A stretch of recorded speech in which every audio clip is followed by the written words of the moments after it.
Year 2020 has been quite the year. An year that has been described by many people with many words, many adjectives. For me, I call it the year of many lessons. We learned many things from COVID-19 and from the coronavirus.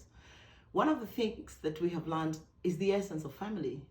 We woke up one day and we were all asked to go back to our families, go back to your homes.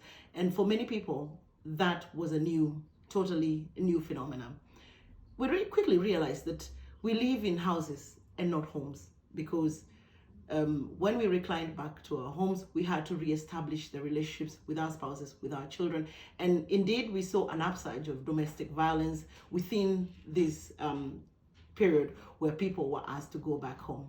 The essence of family, a key lesson of 2020 that cannot be forgotten. Another lesson is how interconnected the world is. We woke up one day and we all had to wear masks. It didn't matter whether you were black or white, whether you were from Nyeri or from Turkana, we were all asked to wear masks. For me, I thought about just how much of bodily fluid, saliva that we share unknowingly over the years. And all of a sudden, it hit us on our faces.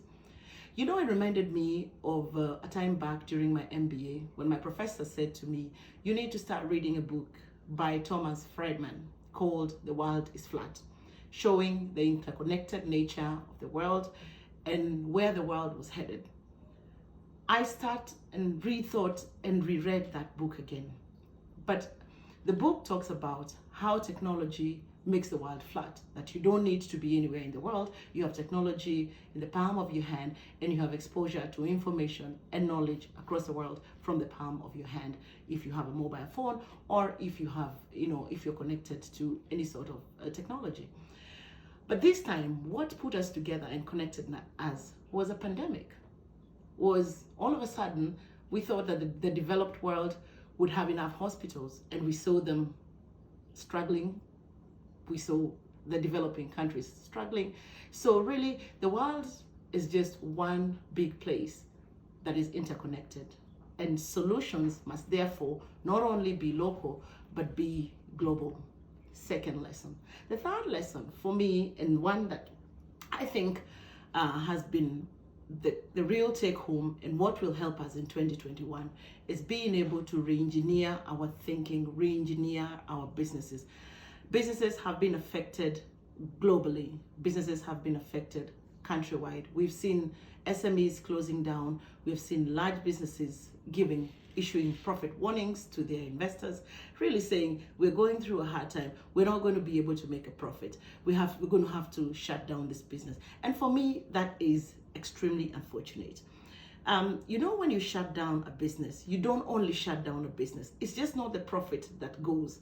It's also the livelihoods of the people employed in the business. It's the dreams of that entrepreneur.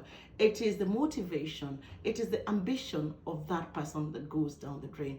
So when we hear that businesses have closed, indeed, it's a very, very, very sad state of affairs. And let me run you through a few figures in the country.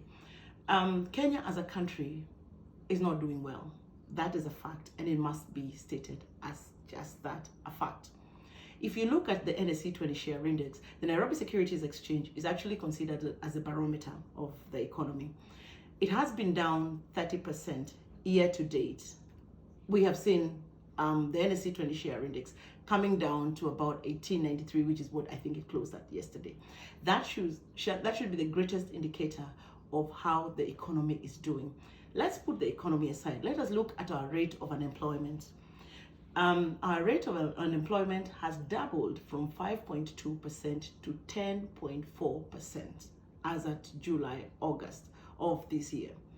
So what does that mean? That means we have twice the amount of unemployed people that we had in January of 2020. The GDP growth rate is actually growing at a negative.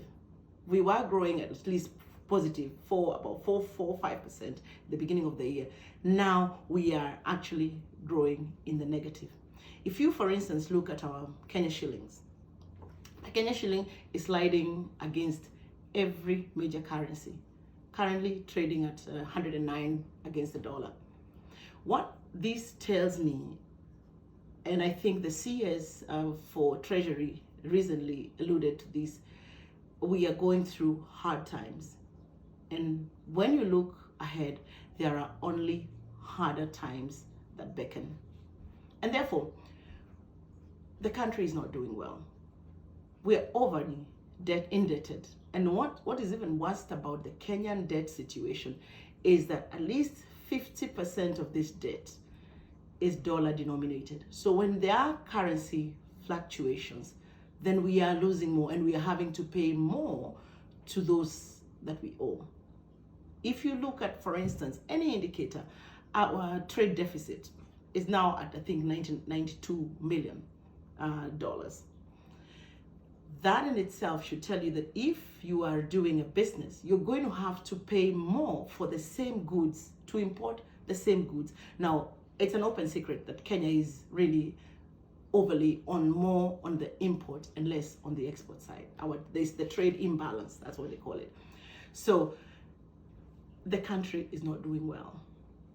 And there's only one thing that can make us do worse than we already are doing. That is political instability.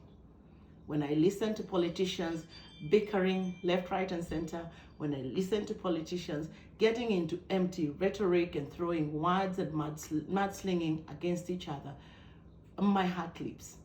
It leaps because I can make a connection between political noise and the economy. And this is where Kenya should head.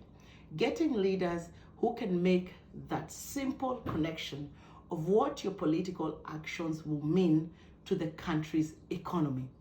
Whenever there is noise in Kenya, what you will see, and I say this because I've also worked at the Nairobi Securities Exchange for a good chunk of my corporate life, what you will see is an outflow of investment from this country, because investors don't want to be in an environment that they are not sure about, an environment where there is political bickering, where the future is still unknown politically.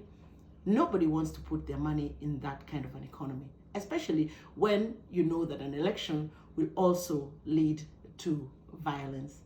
And therefore, ladies and gentlemen, let us look at our politicians in the eye and tell them just one thing. In 2021, they need to shut up. They need to get down and get some work done. 1 decibel more, 1 decibel more, 1 shilling less to Mwananchi. We are already not doing well. We need to help this country refocus. And the president has just made his remarks. He called 2021 the year of rebuilding. How rightly so. It's got to be the year that we will all come together. We will all need to pool our efforts together to rebuild our country, to rebuild our nation, so that we can all dirty our hands, roll up our sleeves. Everybody, big or small, politician or the person in the village, woman, man, we need all hands on the deck in 2021. Happy New Year.